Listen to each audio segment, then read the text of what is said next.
ദിയയുടെ ഏറ്റവും അടുത്ത കൂട്ടുകാരി ചെന്നൈയിലുള്ള കൂട്ടുകാരോട് വിളിച്ചു പറഞ്ഞു, ഞാനിപ്പോൾ ചെയർപേഴ്സൺ ആക്കാൻ പോവാ എന്നുള്ള ഇന്ത്യയിലെ ഏറ്റവും പ്രായം കുറഞ്ഞ യങ്ങസ്റ്റ് ചെയർപേഴ്സൺ മുനിസിപ്പാലിറ്റി. വിളിച്ചു പറഞ്ഞോ?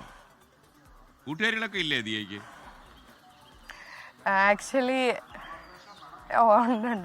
ആക്ച്വലി ഇതിന്റെ റിസൾട്ട് വന്നപ്പം ജയിച്ചു എന്നും കുടുംബത്തിലെ 3 പേര് ജയിച്ചു എന്നുള്ളതുകൊണ്ട് സൺ TV ന്യൂസിൽ ഉൾപ്പെടെ ചെന്നൈയിലെ ഒത്തിരി ന്യൂസ് ചാനൽസിൽ ഇത് തമിഴ് ന്യൂസിൽ പോകുന്നു. അപ്പൊ എനിക്ക് പറയാനൊരു അവസരം കിട്ടുന്നതിന് കുറെ തമിഴ്നാട്ടില് അപ്പൊ അങ്ങനെ കുറെ അതെ അതെ എല്ലാരും ഒത്തിരി ഹാപ്പിയാണ്. ദിയ ഇന്ത്യയിലെ ഏറ്റവും പ്രായം കുറഞ്ഞ ചെയർപേഴ്സൺ ആകാനുള്ള ഈ അവസരം കിട്ടാൻ കാരണക്കാരൻ ആരാണ് ദിയയോട് ഈ തെരഞ്ഞെടുപ്പിൽ മത്സരിക്കണമെന്ന് പറഞ്ഞത്?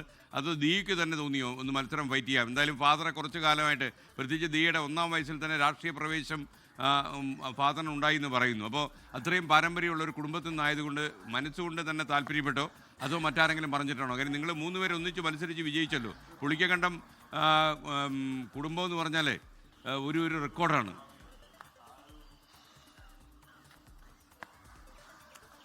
എനിക്ക് അവസരം നേടിത്തന്നത് ഉറപ്പായിട്ടും എൻ്റെ അച്ഛനാണ്.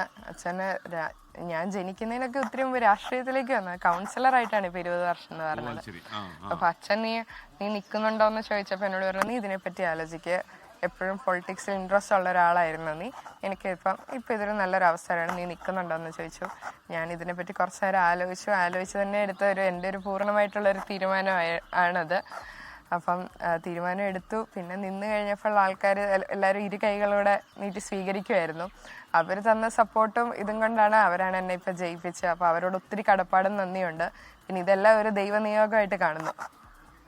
അപ്പോൾ എന്തായാലും ദിയ ഇനിയിപ്പോൾ സത്യപ്രതിജ്ഞ ചെയ്യണം. അത് മാത്രമല്ല പുറത്ത് മറ്റുള്ള ചാനലുകാർ കാത്തിരിക്കുന്നുണ്ടാവും ഇന്ത്യയിലെ ഏറ്റവും പ്രായം കുറഞ്ഞ 21-കാരി യങ്ങസ്റ്റ് മുനിസിപ്പൽ ചെയർപേഴ്സണെ കാണാൻ.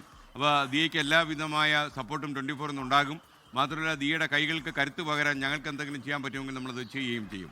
Diya, all the best. നല്ല മിടുക്കിയായിട്ട് നല്ല ധൈര്യശാലിയായിട്ട് കരുത്തോടെ ജനങ്ങളോട് മാത്രം കമ്മിറ്റ്മെൻ്റ് ഉള്ള ആളെന്ന നിലയിൽ ദിയ മുന്നോട്ട് പോവുക. All the best.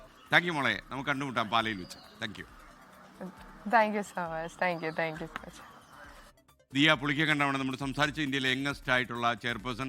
എനിക്കെന്തോ ആ മോളെ കണ്ടപ്പോൾ എന്തോ എൻ്റെ സ്വന്തം മകളെ പോലെ എനിക്ക് തോന്നി. അതുകൊണ്ടാണ് ഞാൻ സാധാരണ ചാനൽ ഔപചാരികമായി സംസാരിക്കുന്ന പേരും നിങ്ങൾ 21 എന്ന രീതിയിൽ പറയാഞ്ഞത്. ലോകത്തെവിടെയായാലും ഏത് സമയത്തും 24 വാർത്തകളും ഓഗ്മെന്റഡ് റിയാലിറ്റി പാക്കേജുകളും എക്സ്പ്ലെയിനറുകളും വിശദമായി കാണാൻ ഞങ്ങളുടെ യൂട്യൂബ് ചാനൽ നിങ്ങൾക്ക് സബ്സ്ക്രൈബ് ചെയ്യാം.